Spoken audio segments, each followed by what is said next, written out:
സംസ്ഥാനത്തേക്ക് ഈ തദ്ദേശ തെരഞ്ഞെടുപ്പിൽ ഉറ്റുനോക്കുന്ന സമയത്ത് മലപ്പുറം ജില്ല പ്രത്യേകം വേറിട്ട് നിൽക്കുന്നതായി കാണാൻ പറ്റും. കാരണം UDFന്റെ പ്രതിനിധികൾ, ഐക്യ ജനാധിപത്യ മുന്നണിയുടെ സ്ഥാനാർത്ഥികൾ ഈ തെരഞ്ഞെടുപ്പിൽ വോട്ടുകൾ തൂത്തുവാരിയ ഒരു സ്ഥിതിവിശേഷമാണ് നിലവിലുള്ളത്.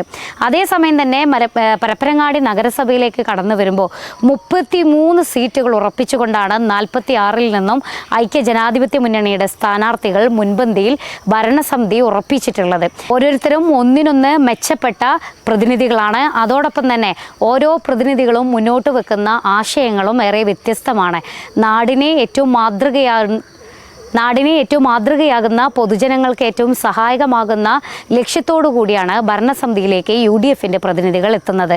പ്രത്യേകിച്ച് പറയുകയാണെങ്കിൽ കുട്ടികൾ, സ്ത്രീകൾ, വയോജനങ്ങൾ, ക്ഷേമസേവന പ്രവർത്തനങ്ങൾ ഏറ്റവും ആദ്യത്തിൽ എളുപ്പത്തിൽ സമയബന്ധിതമായി വ്യക്തിഗത ആനുകൂല്യങ്ങൾ വരെ എത്തിച്ചു നൽകുക എന്നതാണ് പ്രത്യേകിച്ച് ഇത്തവണ സ്ഥാനാർത്ഥികൾ ലക്ഷ്യം വെക്കുന്നത്. വികസന തുടർച്ചയ്ക്കുള്ള ഇടപെടലാണ്, അല്ലെങ്കിൽ അതിൻ്റെ ഇതുവരെ പരപ്പനങ്ങാടി നഗരസഭ ചെയ്ത പ്രവർത്തനങ്ങളുടെ വികസനങ്ങളുടെ ഒരു പ്രതീതിയാണ്. ആ നേട്ടത്തെ കണ്ടുകൊണ്ടാണ് ജനങ്ങൾ വോട്ട് നൽകിയിട്ടുള്ളതെന്ന് UDFന്റെ സാരഥികൾ പറയുന്നു.